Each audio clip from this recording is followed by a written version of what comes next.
This is Senator Weiner, and I will call the Nevada Legislature Board of Directors for the Corporation for Public Benefit to administer the Nevada Youth Legislature in one breath to order. Madam Secretary, would you please call the roll? Senator Harris. Here. Senator Scheibel. Here. Assemblywoman Torres. Here. Ms. Espinoza absent. Mr. Akuta Lim. Present. Vice Chair Woodhouse. Here. And Chair Weiner. Present. And a brief welcome to everybody. Very grateful that everyone has been able to participate in this, especially following down the South, this wonderful gathering, social communications training. I'm going to stretch that word a little bit, exchange we just did. Wonderful experience for all of us. And again, welcome everybody. And I'm thrilled that we've been able to gather and kick off the new year as we prepare for a very active time for our youth legislators very soon. At this time, I would open our meeting to public comment.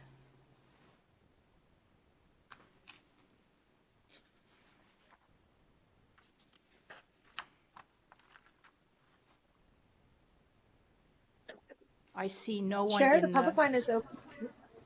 Okay, please go ahead. I'm so sorry, Chair. I was just going to say that there's no callers on the line for public comment. Okay, and that was what I was waiting for. Thank you for your help. We don't see anyone in the north. We have no one in the south. Therefore, we will move on to order of business number 3, approval of the minutes for the meeting on June 1, 2022. And those minutes have been provided to the board members. Hope you had an opportunity to review that. Is there any discussion around the minutes? Questions, comments, anything else? I would therefore entertain a motion to approve the minutes of June 1st. So moved. Assemblywoman Torres has made the motion. Do we have a second? Second. Second from Senator Harris. Again, another opportunity. Any additional comments? Please, all those vote. All those in favor say aye. Aye. Aye. Aye. All those opposed? Thank you, Senator Woodhouse. There being unanimous support, the minutes are approved. We'll move on to agenda item number 4, and this is my report, looks like, right, Tina? My eyes are wide. I'm still emotional about the experience we just had. Bear with me. I'm a big crier. I don't share that with the world, but it doesn't take long to know me. 3 minutes into knowing me, you know I cry about everything.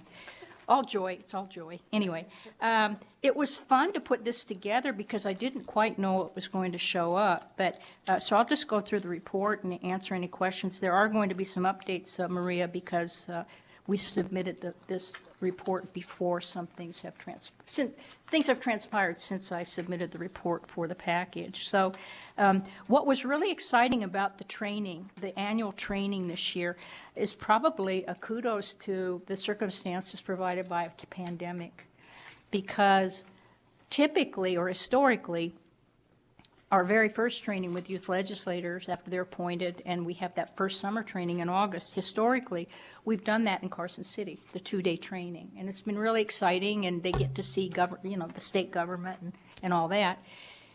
And then we do an annual shorter training down here in Las Vegas. Well, what we flipped was, because inaugural training and we were in pandemic, we did it virtually, and I thought, we're even going to change the name of it to inaugural training, which is exactly what it turned out to be. So the whole framework for their first training was to educate them about the program and the difference between a meeting and a training and protocols and being in person or online. And we just really did a groundbreaking training that we had not paid attention to before. And it also gave the youth legislators an opportunity to feel comfortable with what this program is and what their role is, and to get to know each other a little bit. And it was shorter, but it was right on point. Therefore, which makes so much sense, it took a pandemic to get us here, we so we flipped it, and the second annual training was in Carson City. That was in August, just weeks prior to the beginning of the school year, and when they would start processing their bill. So the entire focus was, we reframed it, but it was a lot of what they traditionally learned the first year, but we really tweaked it and focused on, this is what you'll be doing this year, starting now. And it was all about understanding issues that were important, how to present ideas for legislation, how to advocate for it, how to participate in a hearing, how to testify before a panel, how to speak on the floor of the Senate. They learned the whole process that they were going to begin in just a couple of weeks. So that was in August. In September, they all submitted their BDR proposals, and as I mentioned, that's when we started processing the measure for this year. So the alignment is far superior to what we've done in the past, so it worked out very well. In August, you'll see that I do this every year prior to their taking their terms. I train the chair and vice chair on the protocols, how to run a meeting, answering questions, giving some insights about chairing. And one of the practices that we've established a while back was to allow the vice chair, because in law, we changed this a while back, you can only serve as an officer of the NYL in one of your 2 years. You can't go from vice chair to chair. You can only serve in one. So that gives 4 young people a chance, not just 2. And so to enrich the opportunity to be a leader among leaders, the vice chair chairs at least 1 meeting during their term. And so it's important. The vice chair isn't just there to step in for the chair. And our vice chair has stepped in more than once for our chairs, and she's extraordinarily engaged in the protocols and very, very, really elevated in her skill set regarding leading the NYL. Again, so I already explained this. They brought their BDRs. 19 of the 21 youth legislators had a BDR to propose in September. They were so amazing at the table. They were ready. No one was kind of like, oh, I did this last night, I hope I can fly with it. They did their homework. They prepared with questions in advance so that they were ready to answer them. They did everything they were trained to do the first year. They took all the skills that they were taught to develop, or encouraged to develop. So it went from 19 to 7. They voted and narrowed it down to 7. And then in October, those 7 were back at the table in more of an in-depth presentation, answering additional questions. Again, a lot of these now, youth legislators, we finally, I don't know what switch was flipped this time, but they're very intuitive now about fiscal notes. And youth legislators are not concerned about, they're not shy about saying, what's this going to cost? Who's going to pay for it? Where are you going to get the money? They are very forthright in really digging deeply into the merits of the bill as well as the costs. In October, then at that meeting, we narrowed it down to the top 2. And then the November meeting, what was their BDR 4 and their BDR 17 had full hearings. One thing that we learned from this, we gave them 35 minutes, I believe, for the entire presentation and witnesses and everything. And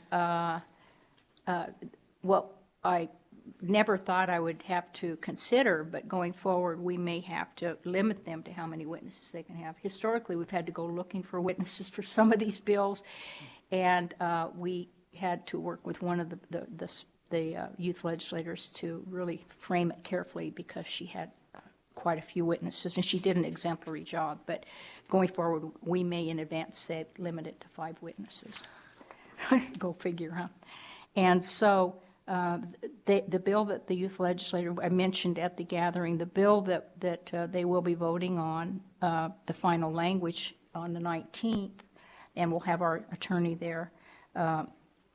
Right now in schools, public schools, they have the return to play policy in athletics. So if this is a student is injured, has a head injury, the focus and the protocols are to get them back into the game.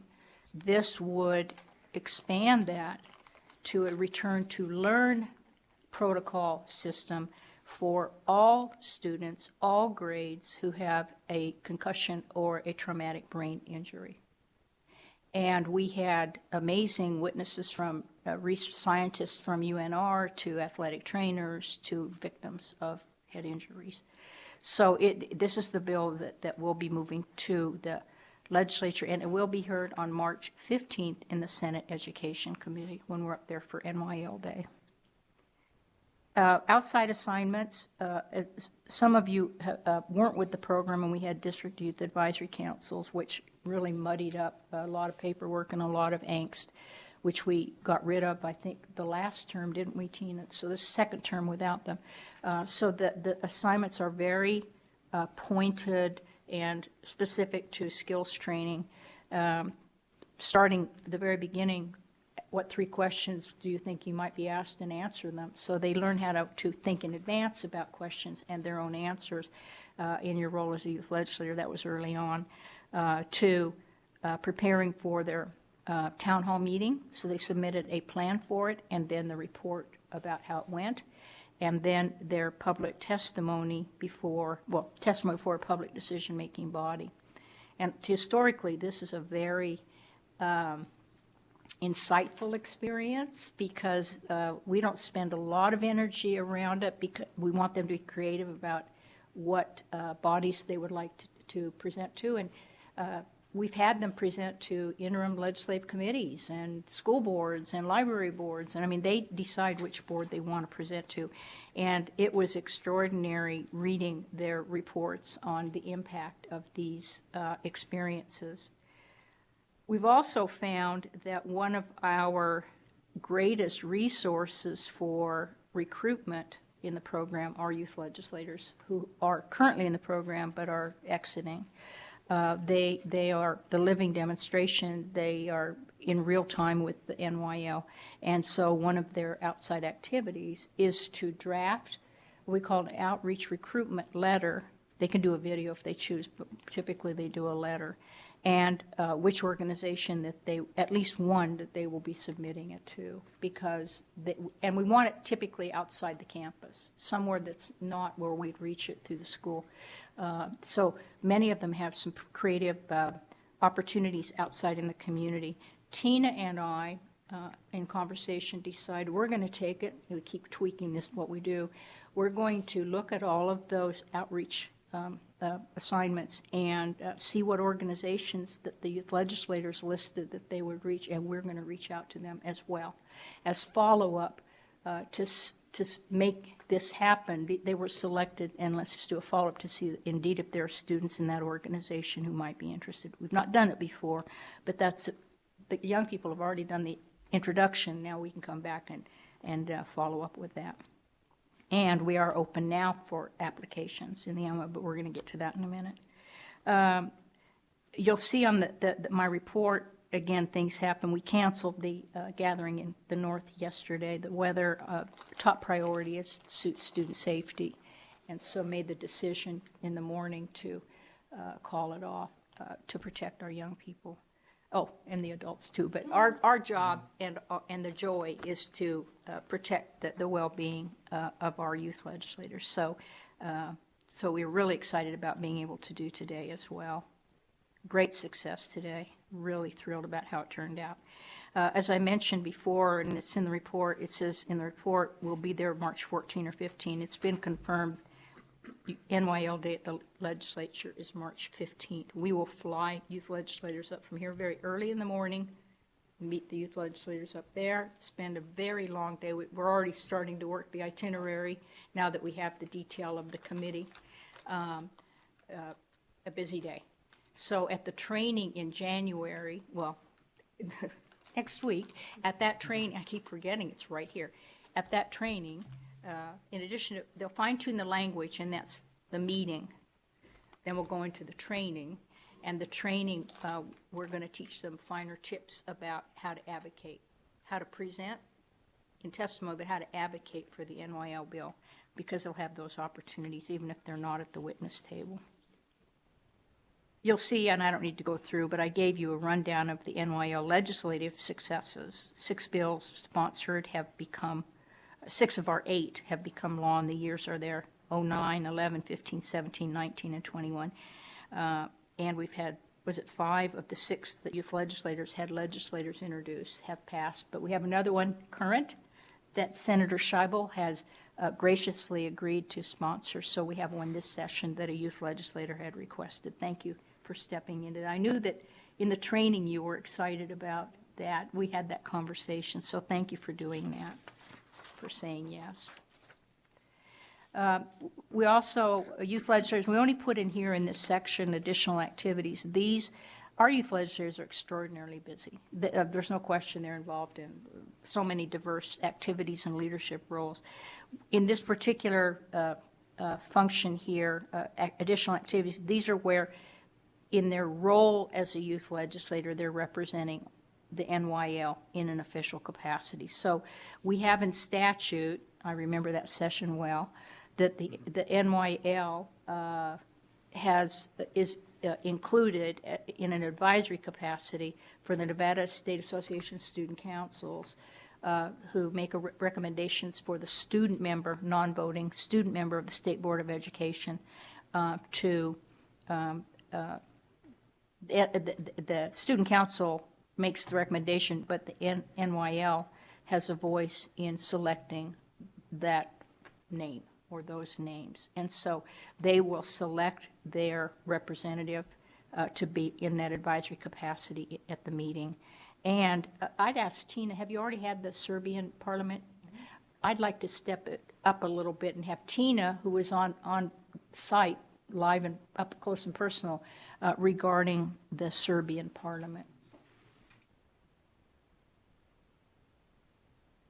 Oh, where it says Mike? There is no button that Oh. Mike. So I'll come around here. The secretary might not have one. Oh, I see one now. The Serbian parliamentary members loved meeting the NYL members. There were 3 northern youth legislators who got to meet with 6 members of the Serbian parliament. And they were thrilled to find out that they got a bill that in Nevada, we listen to our youth, and apparently they have ways that they can hear from their youth in Serbia. So they were just, our youth legislators represented the NYL so well. They would have made everybody in this room proud. Tina, if you would state who it was for the record so we have it in our permanent history of our board meetings. It was Youth Legislator Greenstein, Youth Legislator Moss, and Youth Legislator Thornton. And they did a wonderful job of representing the NYL and explaining what they got out of the program. Thank you, Tina. And this is the second time that we've had international delegation. Mongolia was the other one, and they had a similar experience. I think we had 2 youth legislators there. So there's something about having proximity in the north as a youth legislator for something like this. So I just wanted you to know that that's an example of where they represent the program at the highest level.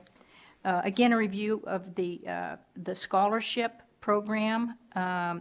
As you'll recall, we only had 1 applicant. We had 4 scholarships and 1 applicant for this last cycle. So we gave former youth legislator Haley Mescal the Senator Valerie Weiner Scholarship. The other 3 that you see listed below here, you'll see my scholarship, the other 3, the money was there, so we've just moved it forward to this cycle, and again, we send so many notices out, emails, and the window's very small. We don't get a lot of applicants historically.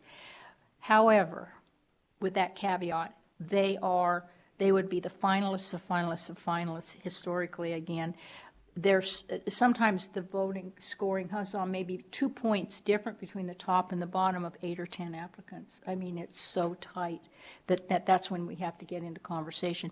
But we have typically 3 board members who sit on that scholarship decision. However, Malekti was the only one who applied last time. Fortunately, she's an exemplary alum. She's doing amazing work in her leadership role in college. So 3 of these carry forward. I still have money left in my donation for this year, so that's where we are there. And we'll start recruiting or marketing for that scholarship pretty soon so that people are aware. And again, as I said, the window's small because they have to have been in the program, satisfied at least 1 year in the program. And we do have graduate students and law students who have applied. So it's a very small window of when they can apply. And it is not a needs-based scholarship. We don't do it based on need. So next, recruitment and outreach. I need your help. We need your help. We are seeking your help. We are in that, the applications are online now. And we need some, Joyce, Senator Woodhouse, you have often been great about contacting people in education. We have other educators here. We need help from our board to do outreach to help recruit and get the word out to young people about this program and the window for, again, they can start applying now. So are there any thoughts from the board? Yes, Senator Torres.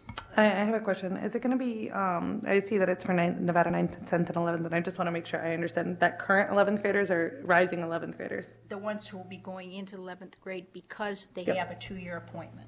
Okay. Yeah.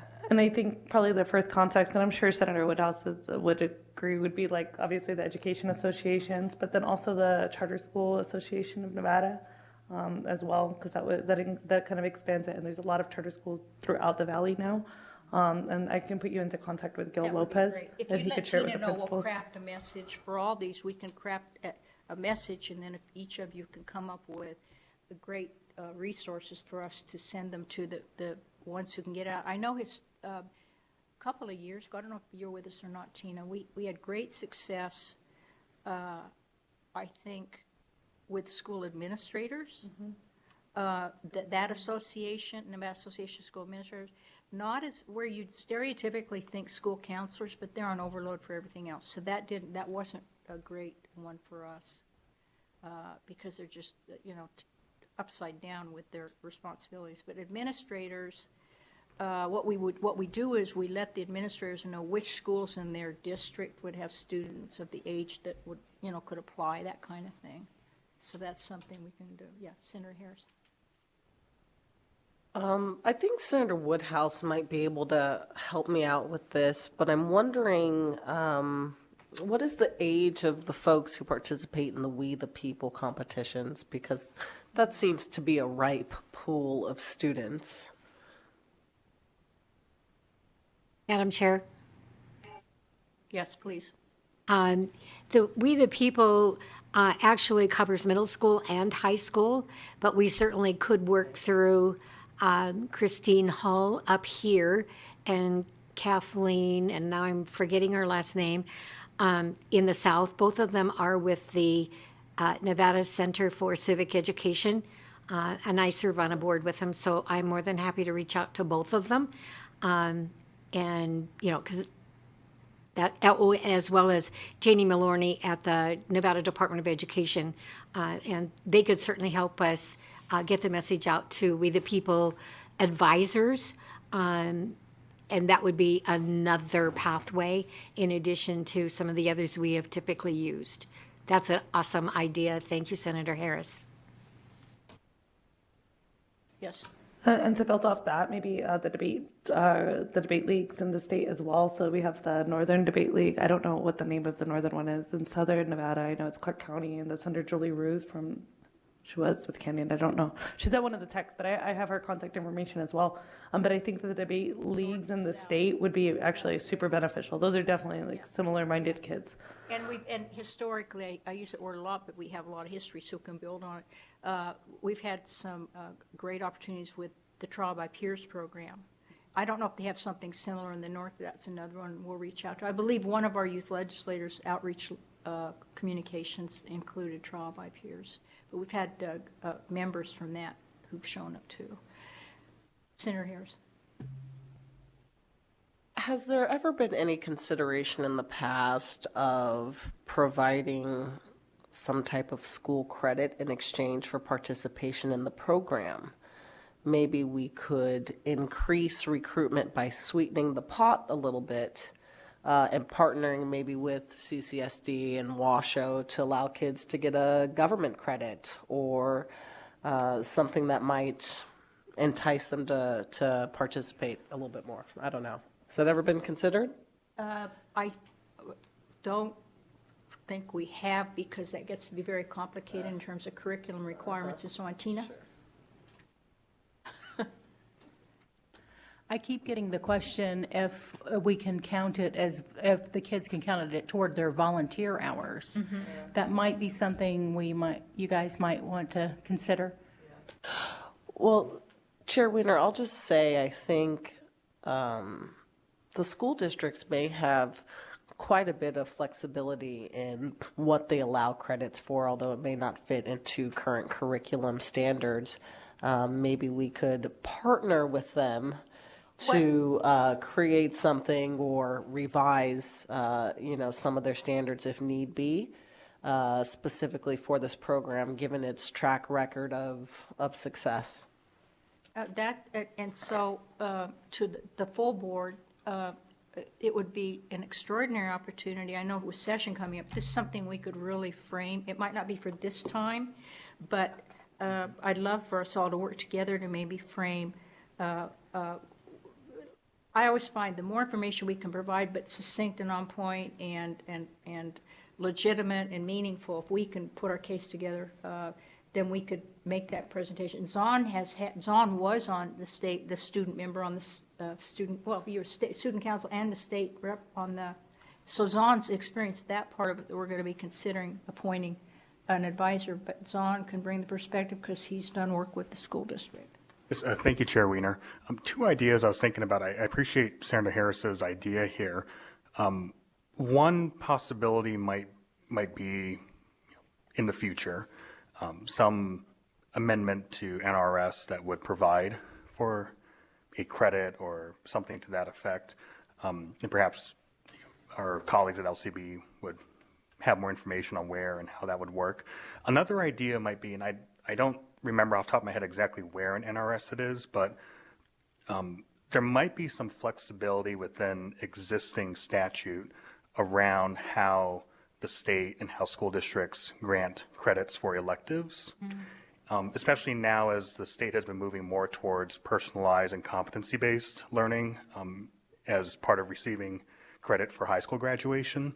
So perhaps something we can think about for the future might be, if not a change to NRS, might there be some flexibility within existing statute and regs governing student credit attainment, where something like formal participation in the NYL and meeting all the requirements could count as an elective towards high school graduation. That might be something to also consider. So if I may follow up and ask a question, because something you said about completing, just out of curiosity, would there be, that they would have to complete the 2-year program in good standing? Would that be a requirement? But sometimes we have someone who comes in for 1 year, and would they get credit when the others have done 2 years? I mean, my thought, most stay in for the 2. Those who come in and fill a vacancy do a great job.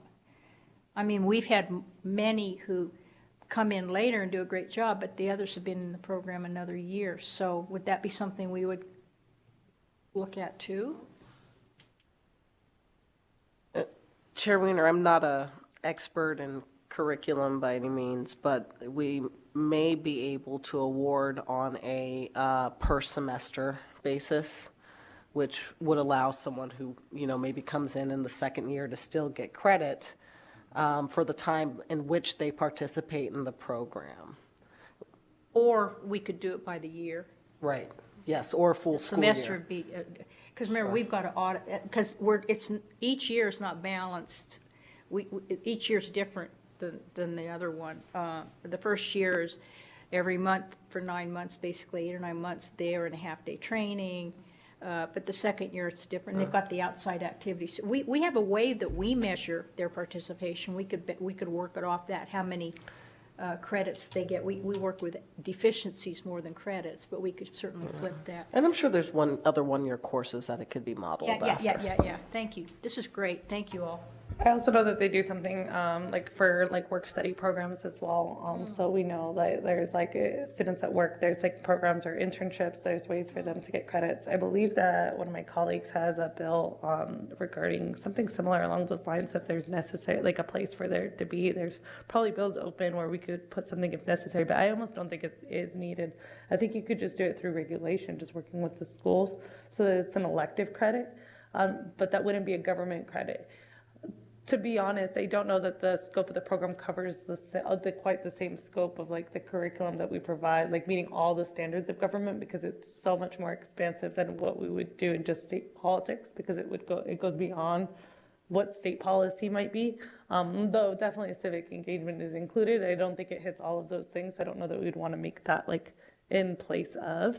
But I definitely can see it as an elective easily, and I almost think it could probably be done within schools like quickly. And usually that's at the discretion of the schools and the counselors, and the counselors then work with that student, like they turn in like a portfolio or something like that, and that's how it's graded their reflections. So the students probably have the workload just with this, that they would have that, and then maybe put together reflections. Like I remember like traveling back and forth to Latin America, I could get a credit when I was a student because by keeping a journal every day, and that gave me an elective credit. So Well, and thank you, the idea of portfolio is that they would, all their work product in this program of the assignments, and we could easily provide their attendance record to show that they participated in all the trainings. I mean, we track that too. So it would be an official documentation of their participation in the program. more official than everything. Yeah, likely. And again, a copy of their BDR and the,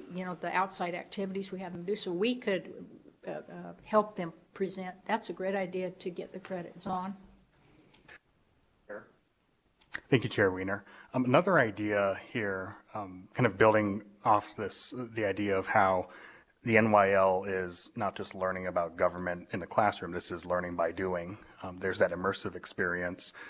Perhaps in reaching out to Janie Maloney at the Department of Education around outreach. My understanding is that the state has been exploring, I think recently is moving towards implementing a civic seal that can be part of a student's diploma when they graduate from high school. I don't know off the top of my head what the requirements are and what the standards are, but perhaps in chatting with Ms. Maloney, there could be some conversation around how something like participating in the NYL and completing the program in good standing for the full term or whatever portion of that term could be part of that civic seal endorsement on a student's diploma. That could be something else that could also help as part of recruitment and student interest. And Madam Chair, that might be a conversation. Yes. it's please. me, Yeah. Joyce Woodhouse, for the record. What Zahn has indicated, the civic seal is underway. It's in statute, and Janie Maloney at NDE is working on that. It's going to be, I believe, that 2023 graduates will be able to take advantage of that.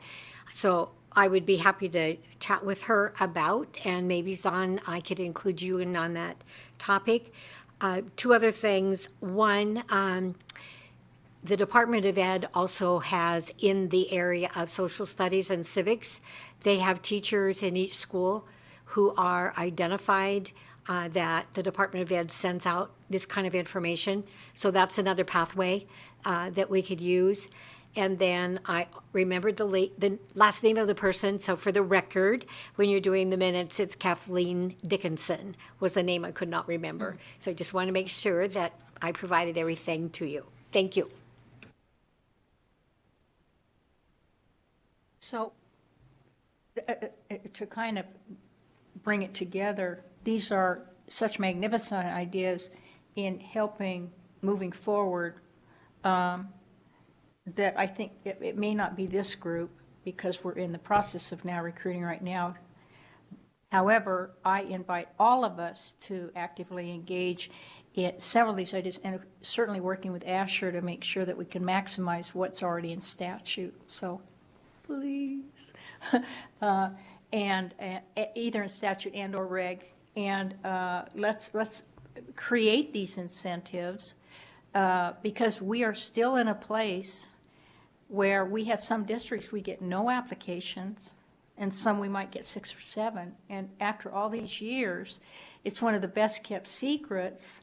However, I understand it's a very high-level engagement program, and it's a 2-year commitment, which is very, very big for young people.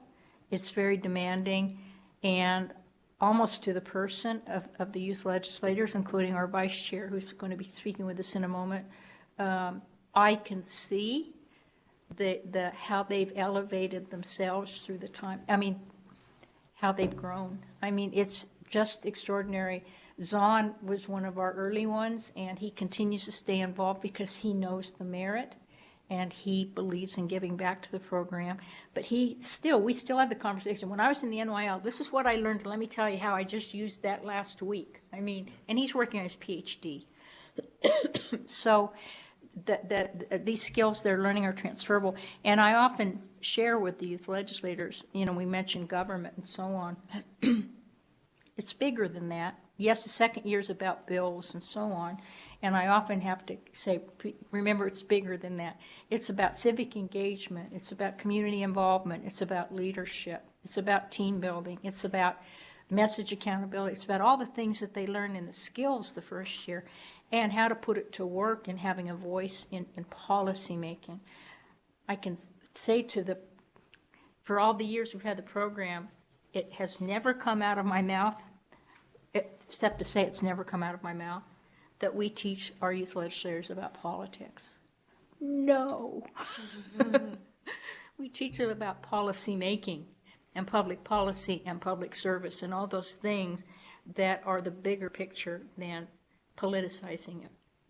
And what's great is our legislators, there are no exceptions, our legislators come with that sensitivity to every training with the idea it's about teaching about public engagement and service and so on. So we don't teach politics here.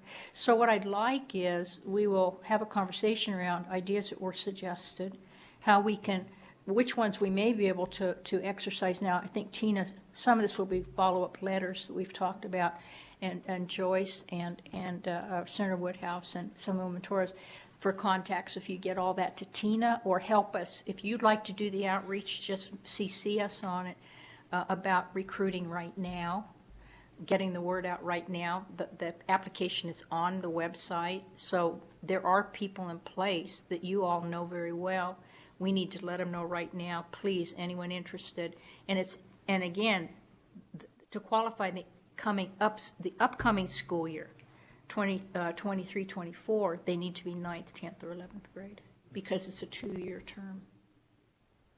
Okay, I think that. Wow, I put a big star by that, and I should put stars and fireworks about how well we move through this. Last but certainly not least, I give you updates on the recognition that the program receives. I enter this into 4 different international contests every year. I enter just that particular year's annual training. I don't do the monthly trainings or I'd go bananas. That's such a medical term, isn't it? I wouldn't be able to keep up with it. But I do enter our annual training. And between 2008 and 2022, we have earned 66 awards. And I started doing this in the early years with the idea that we would fund we didn't have funding. We had initial startup, but we didn't have a source. So I presumed from the get-go that we'd have to get our own money through grants and gifts and things. So I knew that when you have outside evaluators say it's a great program, platinum, gold, whatever, that makes it more credible to go ask people for money and say, whoa, we just got the greatest program on the planet. These are outside evaluators say this is a platinum program. So that was why we started entering it And once you start, you don't stop. Because then people say, what's wrong with it? It's not earning awards anymore, so it's a joy to enter it. We're pending with one now, and there'll be 3 more in this cycle that I'll enter. So we're at 66. I also want to move on, last but certainly not least in my report, with the deepest of gratitude, ongoing, perpetual, forever growing, larger gratitude for all of the staff support. Tina, program facilitator, we often don't even have to say anything. We just look at each other and know. We have communications probably on an average of probably at least twice a week, and sometimes 5 or 6 or 8 times. And it's a joy-filled experience to work with Tina. Her passion for the program from the very first day I knew would catch me on fire even brighter. So thank you for what you contribute to the program and to me in the role that I'm very humbled to have. To our support staff, Maria, our record keeper, thank you.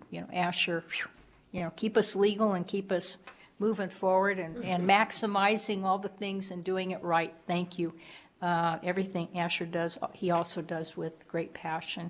The behind-the-scenes people from the legislative police who wait until the last youth legislator is picked up during a training or a meeting, to driving people back and forth at the airport, to the Las Vegas office staff, Carson City, everybody. It takes an extraordinary number of people to ensure that we are seamless. And Tina and I often, it's the morning of something, you say, oh, we got to change that. In real time we have to change things, and nobody knows because they didn't know what it was going to be like originally. So we just fake everybody out by letting them know it was planned that way all the time. So anyway, are there any questions or comments on the very lengthy chair report? But we've been doing a lot, and we only meet twice a year. So thank you so much, board, for indulging me in this and participating. Are there any questions or thoughts about agenda item number 4?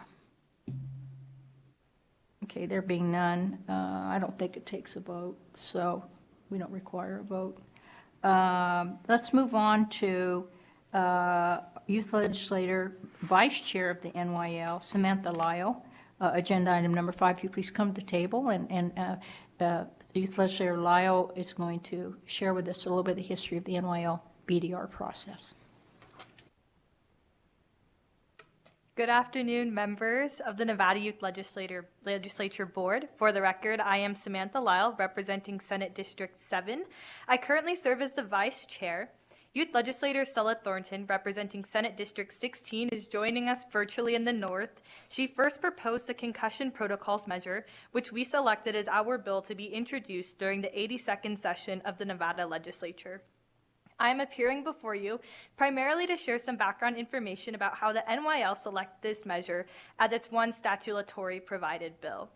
On August 3rd and 4th, youth legislators participated in a comprehensive midterm training on BDR development. We learned about drafting legislation, germaneness, fiscal impacts, advocacy, and more. And I think I speak on behalf of everyone when I say it was very valuable information. Prior to the next meeting, 19th youth legislators submitted their individual ideas for the NYL's one statutory provided bill. During the September 21st meeting, youth legislators presented their proposals and answered questions posed by their NYL colleagues. During the meeting, we started with 19 measures and narrowed our choices down to 7. The youth legislators who proposed the 7 selected BDRs presented more information about their proposals during our October 20th NYL meeting. We then voted to narrow our BDRs down to 2 for further consideration at our November meeting. Of those 2 BDRs, one addressed creating a pathway for children in the juvenile justice system to attend community college, and the other one focused on concussion protocols for public schools. By the time we came together for the November 15th meeting, youth legislators were eager to learn more about these 2 remaining BDR proposals during full legislative hearings with expert witnesses for each measure. After comprehensive testimonies and careful Q&A with these witnesses, the NYL selected the concussion protocols BDR proposed by youth legislator Thornton. We are all very proud to come together and advocate with Nevada youth for this bill. It is now my privilege to again introduce Youth Legislator Stella Thornton to help you better understand the need for this legislative measure and why we are eager to present and advocate for this bill during the upcoming legislative session. Following Youth Legislator Thornton's presentation, each of us looks forward to answering any questions that any members on the board might have. Thank you.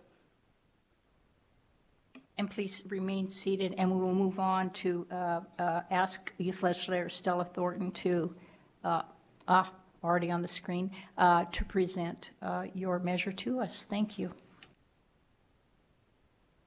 Hello, everyone. Can you hear me? Are we good? Can you hear me? Yes.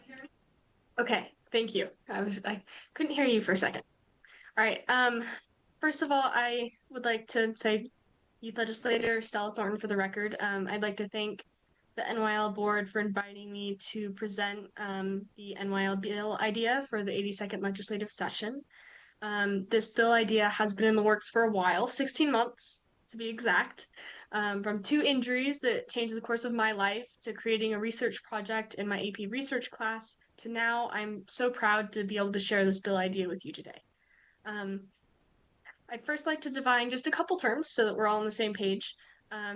So the definition that I use for concussions are a head injury and a form of traumatic brain injury that occurs when the head sustains a sudden blow that causes the brain to shift inside of the skull due to an impact or a sudden change in movement, like if you're playing a sport, tripping and hitting your head on the side of the sidewalk, car accidents, whiplash, you name it.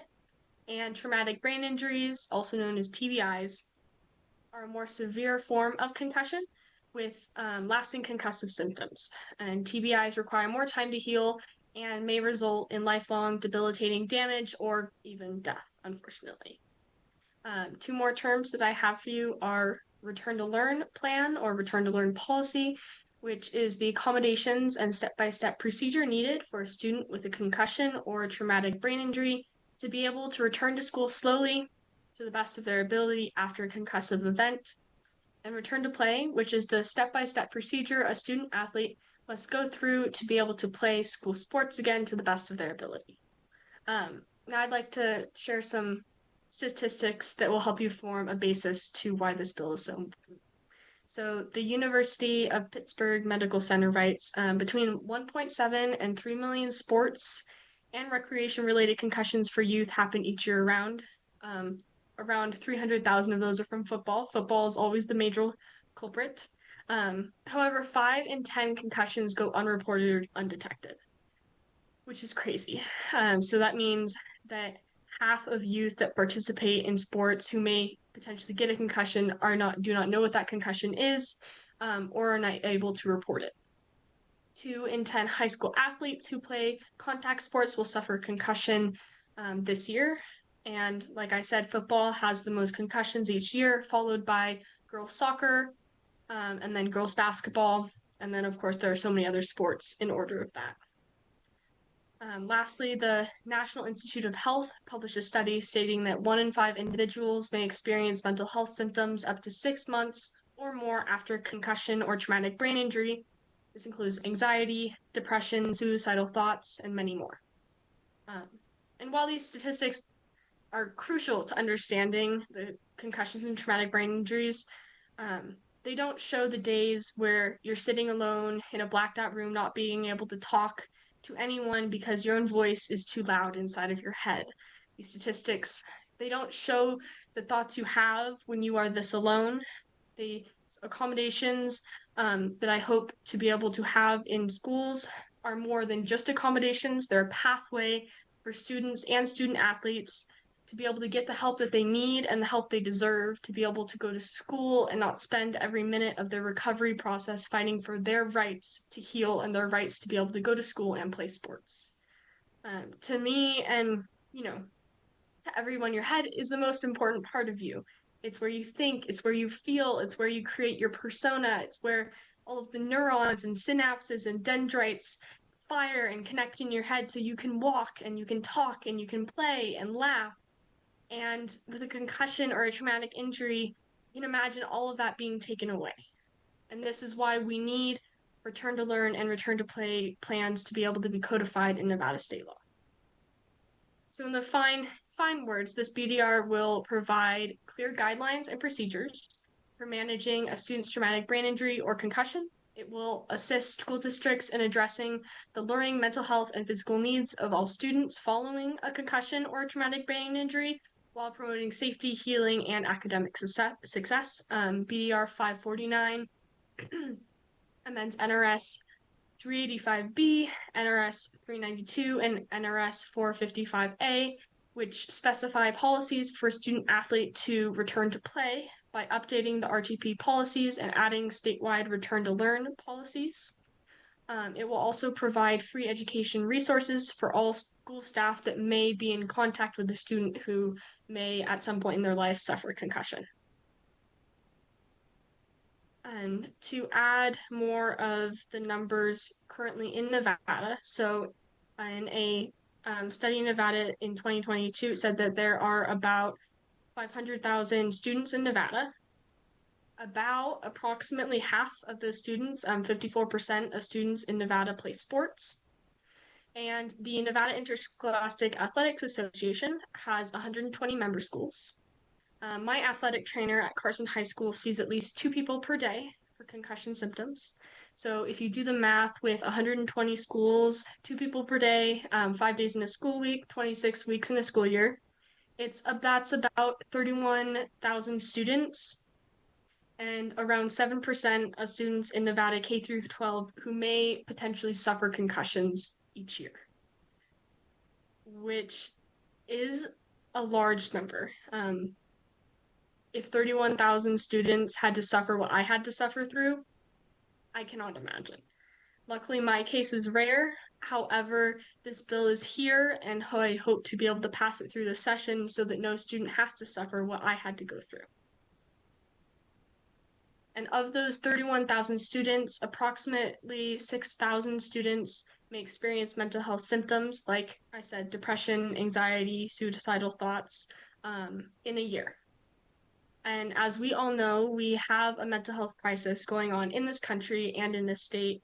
And many of the NYL bill ideas from my other colleagues centered around this mental health crisis.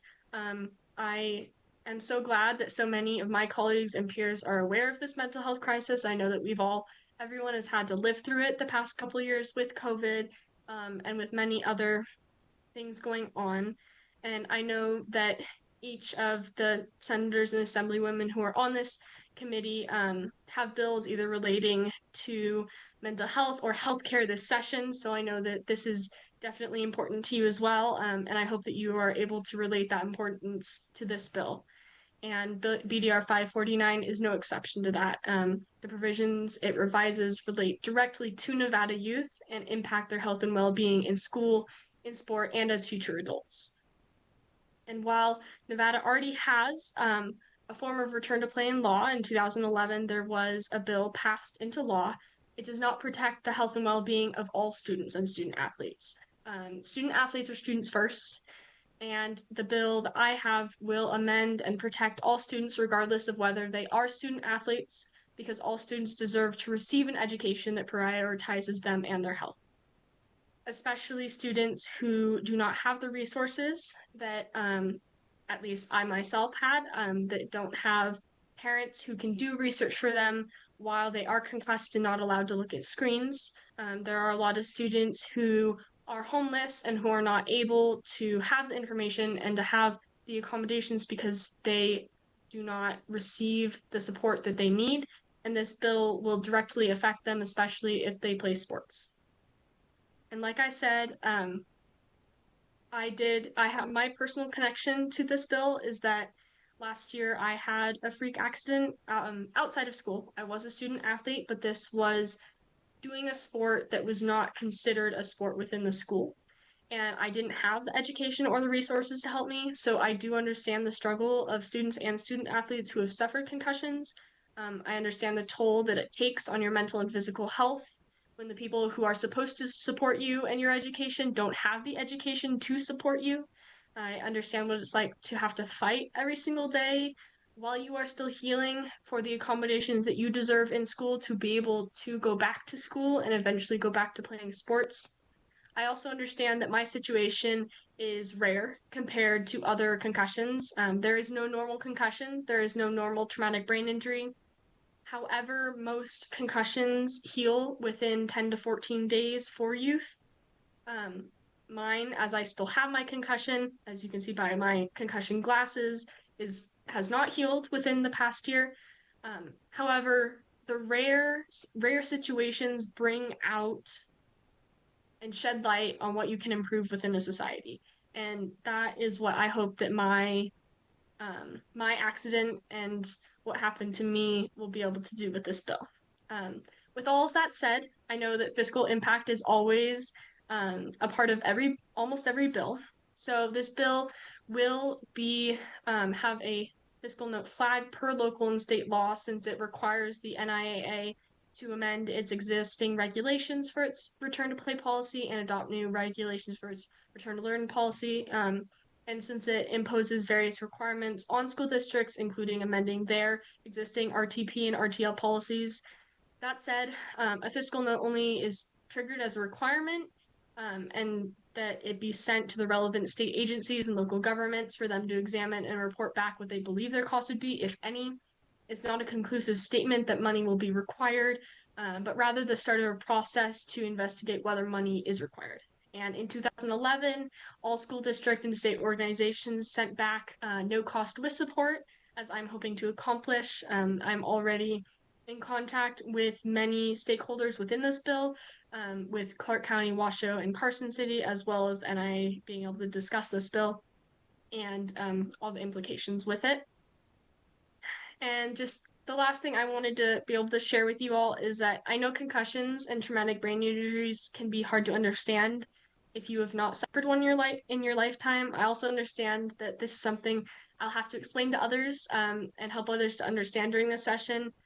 Nonetheless, I'm so grateful to be able to share this bill and my story with every person I come into contact with, because no matter what, more people are being able to be educated on concussions.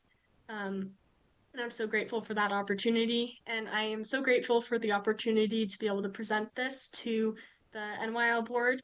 And I can't thank you enough for being here and being able to listen to it. And I know that there's not other NYL members here, except for Vice Chair Lyle, but it was such an opportunity to be able to have my bill passed and to realize that an issue I did not feel a lot of people were educated on was able to be an issue put to the forefront of the Nevada Youth Legislature. So thank you so much. Vice Chair Lyle and myself welcome any questions you have today. Thank you.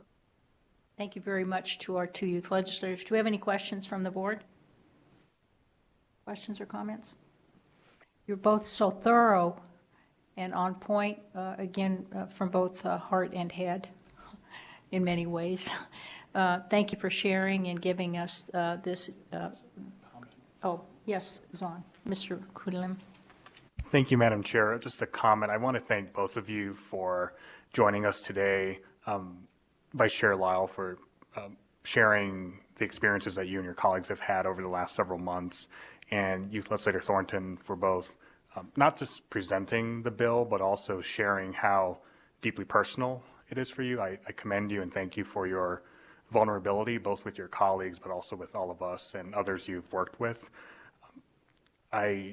Just as an alum, to speak personally for a quick moment, I had a smile on my face throughout the day and during your presentations, because it's so exciting to see the growth that you and your colleagues have had, and to see you from when we met in person during the summer training to where you are now and where you will be going during the session. So I want to thank both of you and your colleagues for all of your work and your dedication to this program, and in seeing this through from an idea to a bill to an actual bill draft that you'll be presenting during the session. Anyone else? It has been a privilege to participate from the beginning to this very moment, and I thank both of you very much, and I look forward to working with you as we take the next steps.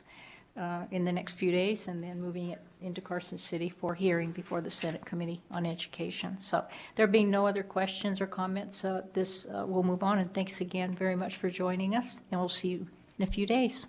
Thank you. Thank you all.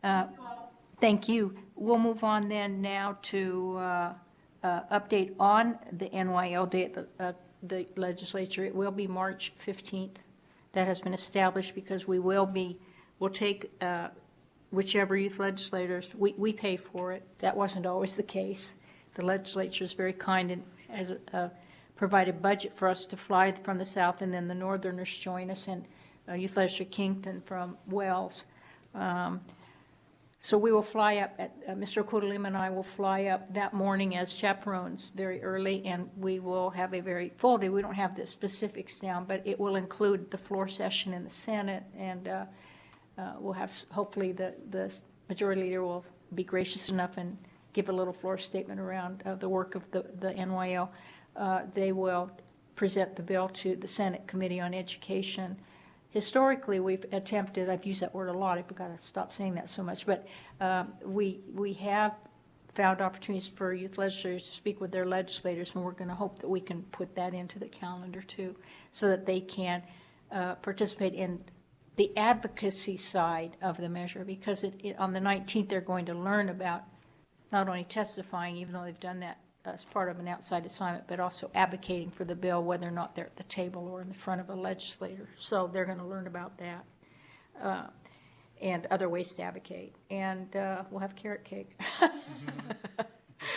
And then wrap up the day. So it'll be a very busy day. We haven't gotten the details because we just not that long ago got the day set with the committee for hearing. So once we have that in place, we really jump on it. So that's NYL Day on March 15th. We've already talked about recruitment and outreach at length with my thing. Are there any questions or comments or matters that the board would like to discuss? Anything that we didn't talk about, or anything that you want us to be working on before we meet? Again, we typically don't, we've done it both ways, scheduling our next meeting here, but a lot of things show up, so we might just put dates out as we've done in the past and see which date works best. Yes, please, Senator Scheibel. I just wanted to thank everybody for their time for being here today and tell you how much I enjoy serving on the Nevada Youth Legislature Board, and thank our youth legislators who took the time out of their day to come and speak to us. And I look forward to seeing all of your hard work come to fruition on March 15th. Thank you very much, Senator. Anything else? And again, as we get closer, we'll provide dates, options for the next meeting. Then we'll move into the closing end of the meeting with public comment. Is there anyone wishing to come before the NYL board in the north or on the phone? I love it when they do that. There's your answer. Anyone? We don't see anyone in the south. Is there anyone on the telephone? Chair, the public line is open and working, and there are no callers. Thank you very much for monitoring that for us. There being no other business before this NYL board, we are adjourned. Thank you, everyone.